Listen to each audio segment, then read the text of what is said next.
आज हम देख सकते हैं कि मुसलमानों की तादाद दुनिया भर में अरबों में है, लेकिन कहीं भी उनका दबदबा नहीं है।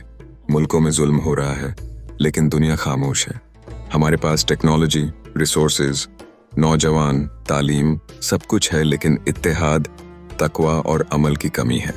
हम अपने फायदे के लिए दीन को पीछे छोड़ चुके हैं, और जब बात इस्लाम के लिए कड़े फैसले लेने की आती है तो डर, संकोच और दुनियावी नुकसान का डर आ जाता है। रसूल अल्लाह ने फरमाया, करीब है कि दूसरी कौमें तुम पर ऐसे टूट पड़ेंगी जैसे भूखा खाने पर टूट पड़ता है। किसी ने अर्ज किया, क्या हम उस वक्त बहुत कम होंगे? रसूल अल्लाह ने फरमाया, नहीं, बल्कि तुम उस दिन संख्या में बहुत ज्यादा होगे, लेकिन तुम सैलाब के झाग की तरह हो जाओगे। अल्लाह तुम्हारे दुश्मनों के दिलों से तुम्हारा खौफ निकाल देगा और तुम्हारे दिलों में वहन डाल देगा। किसी ने पूछा, या रसूल अल्लाह, वहन क्या है? तो आपने फरमाया, दुनिया से मोहब्बत और मौत का डर। अबू दाऊद 4297। इस हदीस में नबी ने मुस्तकबिल में आने वाली उस हालत की तरफ इशारा किया है जब मुसलमान तादाद में बहुत ज्यादा होंगे, लेकिन फिर भी कमजोर, बेअसर और जिल्लत में डूबे हुए होंगे। बिल्कुल वैसे जैसे किसी तेज बहते हुए सैलाब के ऊपर झाग होती है। दिखती बहुत है, लेकिन उसका कोई वजन नहीं होता।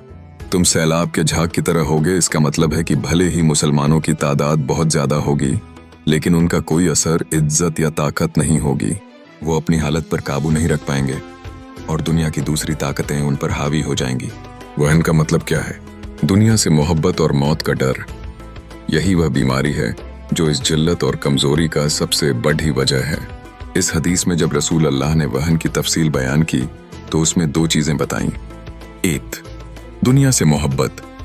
दुनिया से मोहब्बत यानी इंसान का दिल इस फानी, टेम्पररी दुनिया की लज्जतों, आरामों और जाहिरी चमक दमक में ऐसा डूब जाना कि वो आखिरत को भूल जाए। लोग दीन के बजाय दुनिया के पीछे भागने लगेंगे। पैसे, शोहरत, रुतबा, आराम की जिंदगी, ये सब इंसान की प्राथमिकता बन जाएंगे। हलाल हराम की परवाह नहीं रहेगी और दीन की कुर्बानी देकर दुनिया को अपनाया जाएगा। इसका मतलब ये नहीं कि इस दुनिया में रहना या इसका इस्तेमाल करना गलत है, बल्कि जब कोई शख्स दुनिया के माल और दौलत को मकसद बना ले, हलाल हराम की परवाह किए बिना दौलत कमाए, दुनिया के लिए झूठ बोले, धोखा दे, दुनिया के लिए नमाज, जिक्र और इबादत छोड़ दे, और जब उसे आखिरत के मुकाबले में दुनिया प्यारी लगे तो ये दुनिया से मोहब्बत कहलाता है। और यही चीज इंसान को कमजोर, डरा हुआ और अखलाकी तौर पर गिरा हुआ बना देती है। 2, मौत का डर। जब मौत का डर दिलों में घर कर जाता है तो इंसान हक की राह पर डटकर खड़ा नहीं हो पाता।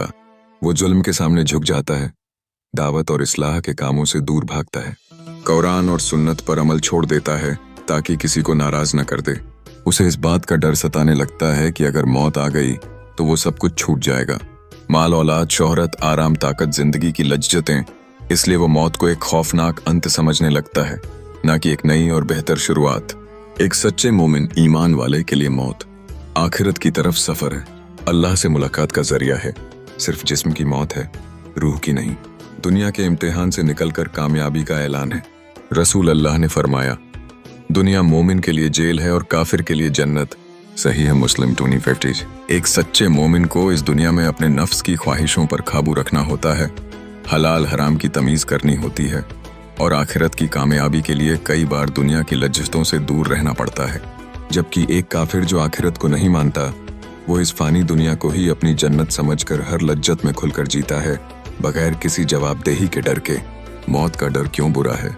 इस हदीस में मौत का डर का मतलब है ऐसा डर जो इंसान को हक बोलने से रोक दे, जिहाद से पीछे हटा दे, जालिम के खिलाफ आवाज उठाने से डरा दे, दीन के लिए कुर्बानी से रोक दे।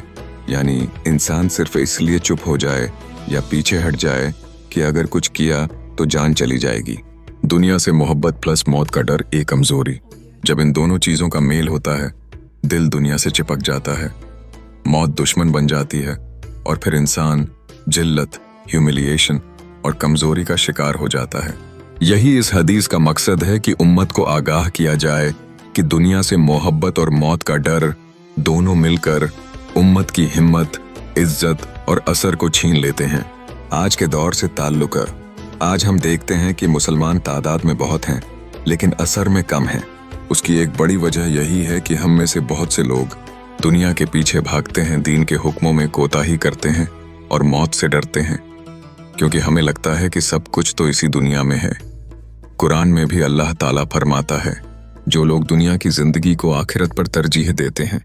सूरह इब्राहिम 34, यानी जो दुनिया को सब कुछ समझ लेते हैं वही आखिरत में घाटे में रहते हैं।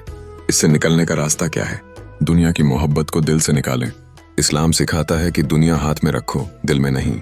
मौत को याद रखो, लेकिन उससे डर कर नहीं, उसे तैयारी का वक्त समझो। कुरान और सही हदीस पर मजबूती से चलो। इत्तेहाद और भाईचारे को अपनाओ। उम्मत की भलाई को सोचो। अपने बच्चों और नौजवानों की इस्लामी तरबियत करो, ताकि अगली नस्लें वहन वाली नहीं, इज्जत और ईमान वाली बने। नतीजा, जब तक हम दुनिया की मोहब्बत और मौत के डर को दिलों से नहीं निकालते, हमारी तादाद चाहे कितनी भी हो, हम झाग ही बने रहेंगे। लेकिन अगर हम फिर से दीन की तरफ लौटें, तो अल्लाह दुश्मनों के दिलों में फिर से हमारा रोब और इज्जत डाल देगा, जैसा पहले हुआ करता था। मौत को याद रखो, लेकिन उससे डर कर नहीं, उसे तैयारी का दिया।